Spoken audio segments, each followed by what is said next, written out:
Bonjour, kita benestigo, jastotem, Negusiminikanix and Donjiba. My name is Calvin Morrison and I'm from Negusiminikanning and I'm part of the Muskrat clan. I'm here to talk about going to school here in St. Margaret. See, mostly I lived with my grandparents, like either on the trap line, whatever. It's like, but I didn't think nothing of it. It wasn't unusual because I hardly ever seen my parents because they were busy working. We used to go out in the bush, like get whatever we needed, you know, whether it was like say rabbits.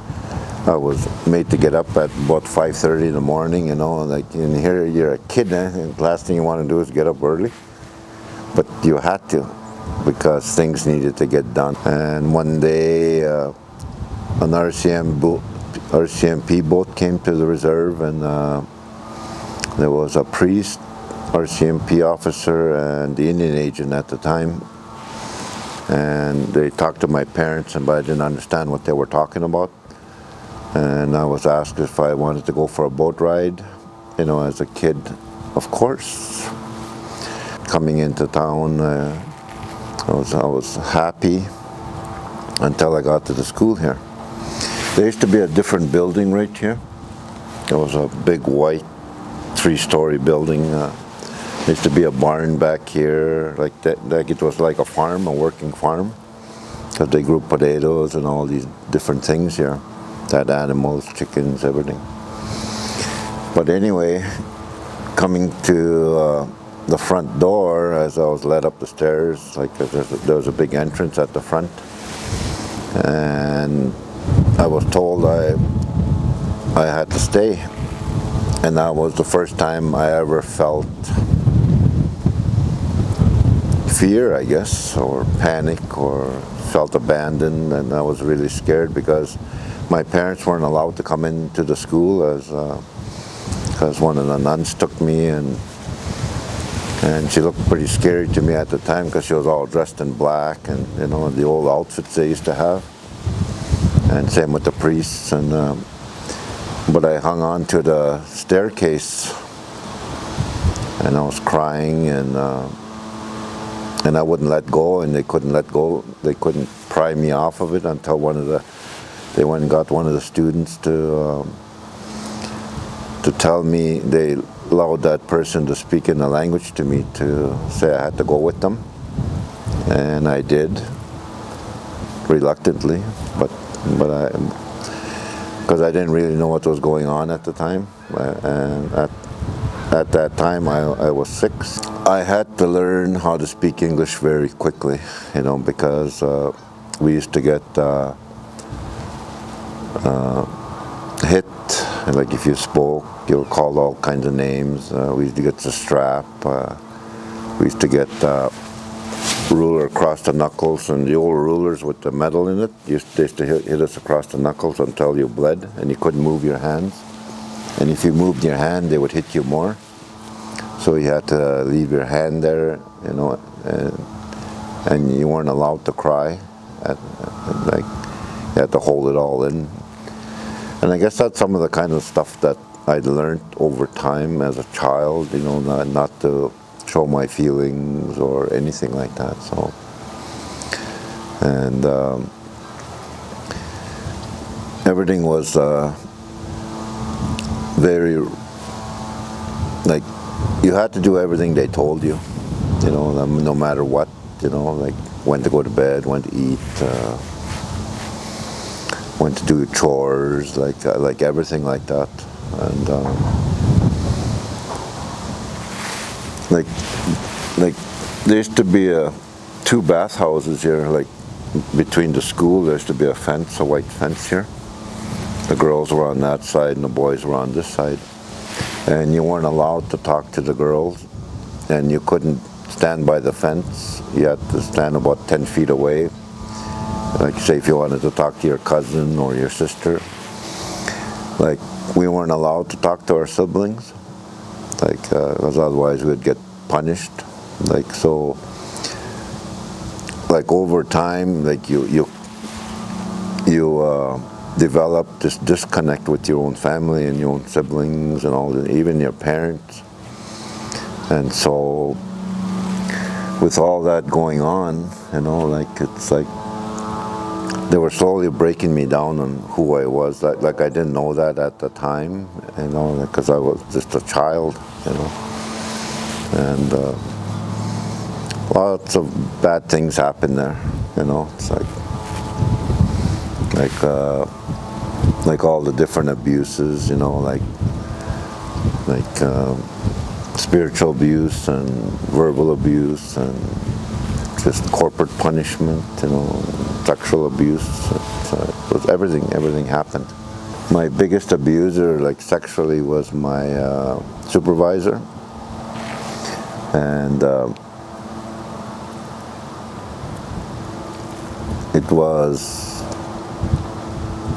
I don't know, it just did something to me, like it shut me down. It's like being introduced to sex at an early age, like you don't know what's going on, like it's hard on the mind, it's hard on everything, like, even though your body still responds, like things like that. And that happened for years, until I was about, I think it stopped when I was around 12 or 13. And I know at night was the scariest time, because we used to have one dorm, and then somewhere in the middle of the night the supervisor would walk around and pick the boys that he wanted, and you always wanted not to be one of them. And a lot of times I was part of it, sometimes 2 or 3 boys in his bed, and you couldn't get out of bed. All these things are like turning you into something that you're not. Like it's like, and then in the new school, like, because I went to the old school for a couple of years, like, and after that, this one was built. And we went there, and I went there for about 8 years. The first one was about 2 years. Like, this was our playground. Like, there used to be a line of trees a little bit closer. Like, anywhere we couldn't go outside of this invisible fence, Like this, that sidewalk that was here. Like, if you stepped over it, like, you got punished. You were either sent to bed early, or you weren't given any food, or whatever, It's like, so a lot of times you went to bed hungry, I got to hate myself. I got to hate my language, because I was always told it was the devil's language and all these other things, and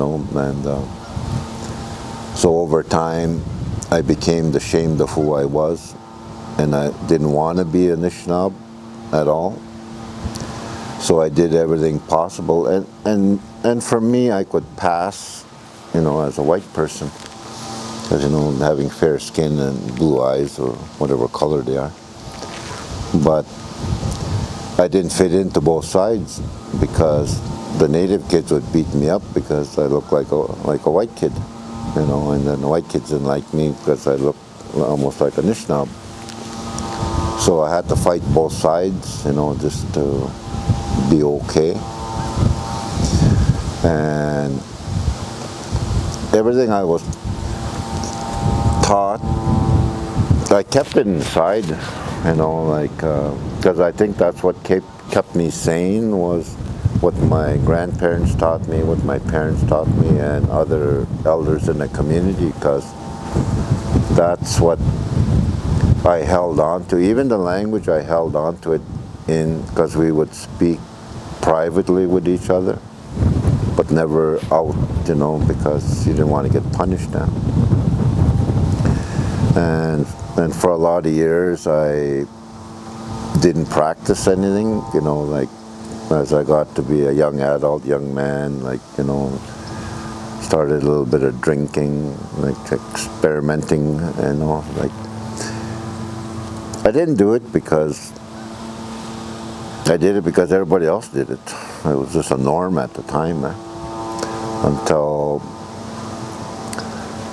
probably in my mid-30s is when I finally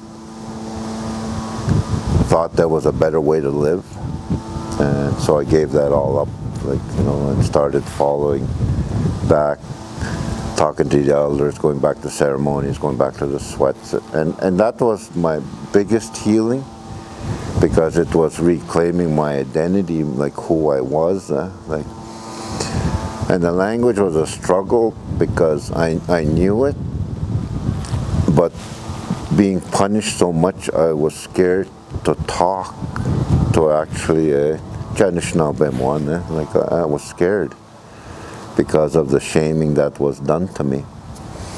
And I still do it at times, still, like when somebody is speaking to me in a language, I'll answer in English instead of answering in the language, because that takes me back to, when I was a child. And I got to remind myself I'm an adult now. I've been around a long time. You did a lot of healing. You did a lot of stuff. My biggest healing was through who we are as a people, our culture, everything. That's what helped me the most, because it was like refilling my Nishnab in me, because that's who I am. I can't be anybody else, because then getting a sense of history, like learning about my parents, like reconnecting with my parents, my community, everything, it's like, and it takes a lot of hard work, to get to that point. I see a difference in the young people today. Like they're happier, there